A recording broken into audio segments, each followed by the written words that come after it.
Hi, my name is David Warner Matheson, and tonight I'll be reading a selection from my latest book, Star Myths of the World, Volume 4. There it is, Norse Mythology. And we'll be looking at a selection that deals with the very important Norse god Baldr. And beginning this reading from page 344. So I'm reading some excerpts from my latest book.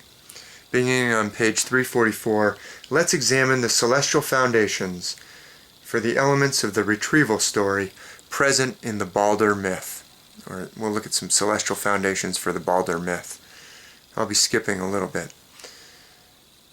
We've already argued that Baldr himself is represented in the heavens by the constellation Ophiuchus. And this conclusion is reinforced by the statement in the text, which tells us that when Hermod reaches the realm of hell, Baldr, his brother, is seen, quote, sitting in the high seat.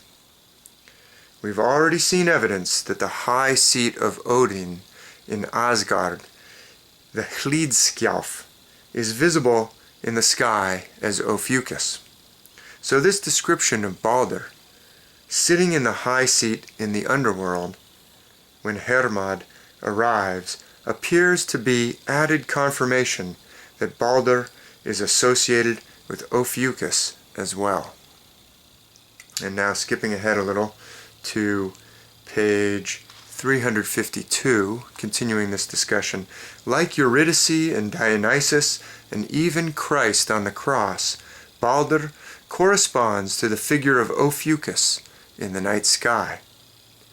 The motif of weeping over the slain god, central to the Baldr story, is found in the myths of Tammuz and Adonis and Jamshid or Jambushad from other cultures, as well as in the variations on the pattern of the slain beloved found in the Iliad of ancient Greece, in which the inconsolable Achilles weeps all night over the pyre of Patroclus, and in the New Testament text, in which Jesus weeps over the news that Lazarus has died.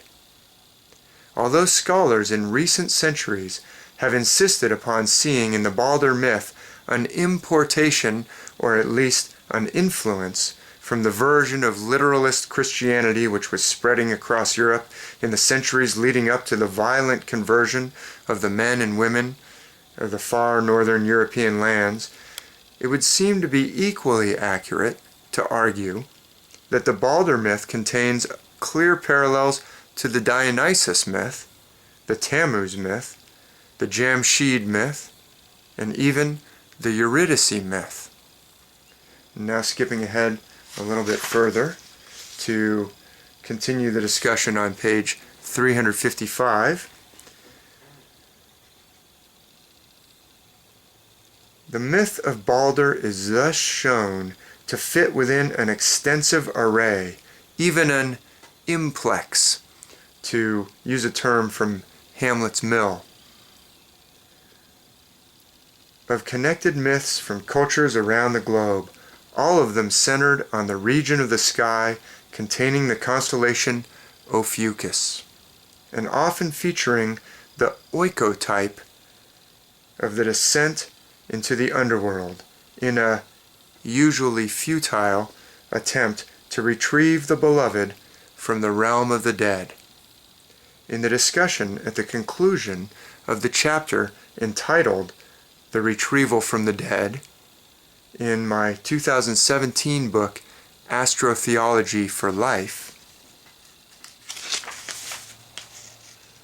I offer some suggestions regarding the esoteric meaning conveyed by these recurring, unsuccessful retrieval myths from around the world. There, I propose that the story of the descent into the underworld may actually have to do with our descent into this incarnate life, in which we plunge down into the material realm to take on physical form, and where it is a struggle to recognize and reconnect with our divine and spiritual nature. I would further suggest that the motif of the dying god depicts in esoteric fashion our condition here on earth, an interpretation argued at great length by Alvin Boyd Kuhn in his 1940 masterpiece Lost Light, and supported in that volume by numberless examples from world myth. In that volume, discussing the significance of Osiris, the dying god of ancient Egyptian mythos, and his eventual revival by the divine Horus, Kuhn writes, supporting his assertions with citations from the Egyptian Book of the Dead as translated by Budge, and now an extended quotation here from Alvin Boyd Kuhn in Lost Light. The god himself, fallen into carnal mire, buried and inert, had to be raised and restored to sound condition. As he awakened his faculties and slewed off the imprisoning vesture of decay, it was as if every member of his body was resuscitated and made over. He is to come forth as a god in the form of a man. It is the mystery of life that he was to realize his latent divinity in the lower manger of the mortal body.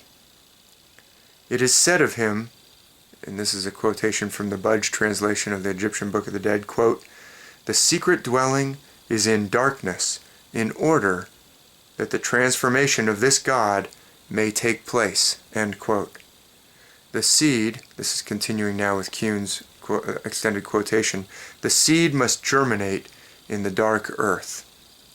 In the Gospels, this reconstitution is hinted at in the passage in which the acceptable year of the Lord is announced, when the Messiah shall preach recovery of sight to the blind and bind up the broken-hearted. Horus goes, quote, "wherever there lieth a wreck in the field of eternity," end quote. Continuing with, this is all part of an extended quotation from Kuhn where he's quoting within it. So Horus, and this is a quote, goes wherever there lieth a wreck in the field of eternity, end quote. This Redeemer is announced with joy, and now we have some more quotation from the Book of the Dead within Kuhn's using it to support his assertions.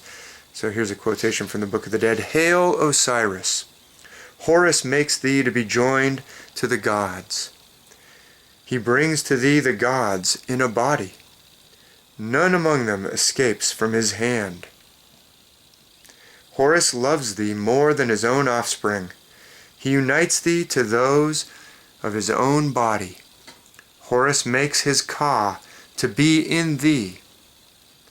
He makes a spirit to be in thee." End quote there from the Egyptian Book of the Dead. And now Kuhn continuing says, "And the manes, or the manes, it's a Latin word for this, the spirit or spirits. The manes again is hailed. Ho, ho, thou art raised up. Thou hast received thy head. Thou hast embraced thy bones. Thou hast collected thy flesh. Thou hast searched the earth for thy body." That's another quotation from the Book of the Dead within this extended Kuhn quotation. So Kuhn then continues, "Here is strong assertion again that man is to summarize in himself the qualities of the whole scale of being, denominated gods. All their powers and virtue have to be embodied in man's organic wholeness to make him, like the resuscitated Osiris, quote, Neb-er-Tur, the god entire," end quote. Every member of the old Atum, deceased and defunct, had to be fashioned anew in a fresh creation. Like a person recovering from amnesia, he had to recollect his former knowledge, reassemble the component elements of his dismembered integrity. An end quote there from Kuhn. So that's an end of that long block quotation. So continuing, it is the brilliant perception of Alvin Boyd Kuhn. So now continuing with my text from Star Myths of the World, Volume 4, and commenting on what we just read from the Kuhn quotation. It is the brilliant perception of Alvin Boyd Kuhn that these ancient texts are not describing a reality which takes place after death in the afterlife, but rather they are describing our condition in the here and now.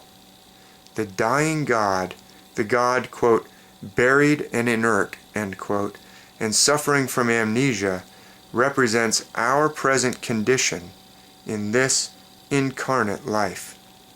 We are each containers of the divine spirit, which has been submerged in the underworld. All the gods in the invisible realm mourn our descent into this condition and send their emissary to try to re-establish contact.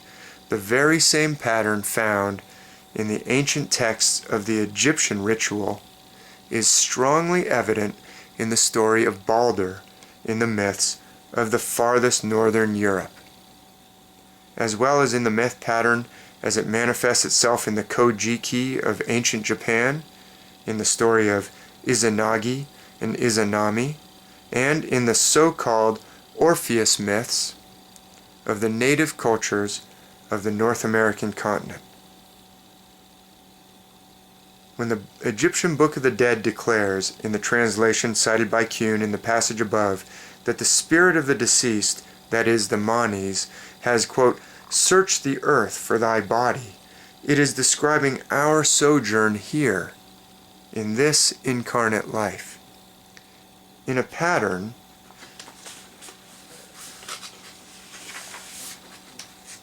very similar to the myths about the search for the dying God in the underworld. We are down here on earth, the underworld, searching for the divine spark, the buried God with whom we must become reconnected. All the gods wish to reconnect with the slain God, just as the Egyptian Book of the Dead declares of the mortal that, piece by piece, he or she is to be given, quote, the hair of Nu, or heaven, solar rays. This is a quotation again from Kuhn, but he's citing the Book of the Dead where you can find this passage. The hair of Nu, or heaven, and Kuhn interpolates that as solar rays.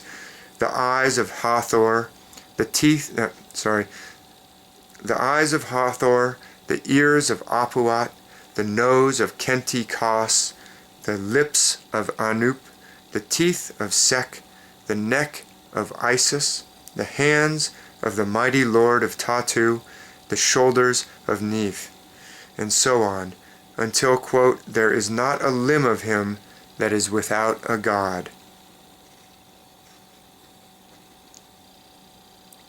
And so skipping down to conclude, the myth of Baldr adds to the overwhelming and incontrovertible evidence which has already been presented in the preceding chapters, which reveals that the Norse myths are closely related to the rest of the world's star myths, and that they are declaring the same profound esoteric message.